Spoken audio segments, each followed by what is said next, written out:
I don't think chief features can ever be changed. I think, to give you an example, I am by nature an introvert. I've always been. And the sort of introvert that I'm also very passive. I don't work well with other people. You know, it's when I used to go to interviews, one of the things sometimes some committee members would ask is, well, how do you work with other departments? And just to be a little funny and sarcastic, I'd say, well, I don't work with other people. I don't like other people. I just like to be by myself. And so these are my chief features. Now, what would happen in, say, a Gurdjieffian setting is that I would be placed in a group that contains people who are extremely invasive, and they want to pull you out of yourself, drag you out, and have you engaged and involved in what they want to do. And they are talkative, and they are sarcastic, and they're rude, and whatever. And so what happens is, well, you say yes to Gurdjieff because you can't say no to him.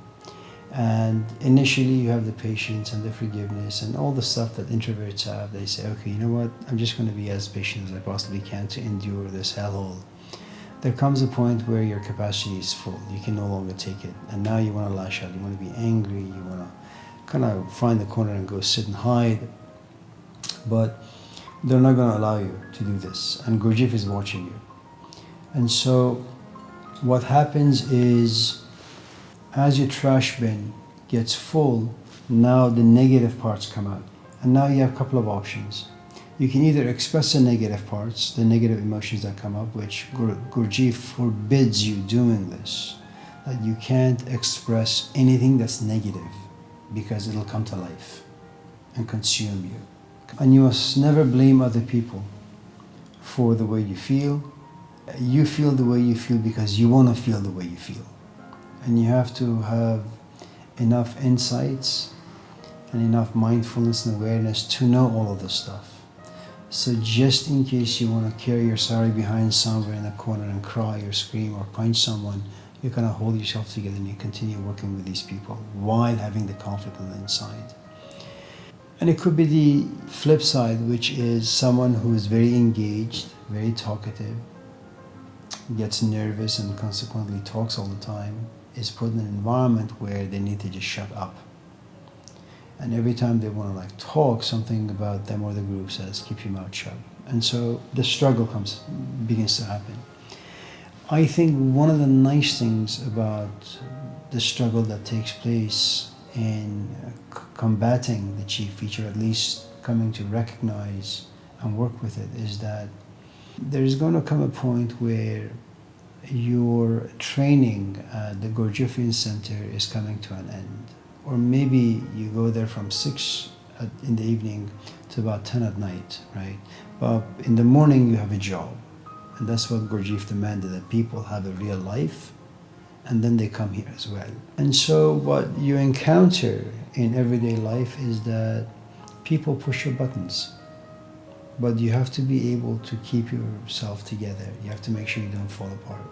It's difficult to differentiate between chief feature, something that is intrinsic to who and what you are, and experiences that have shaped you, like a certain 1 or 2 or 3 very intense emotions that have made you the person that you are.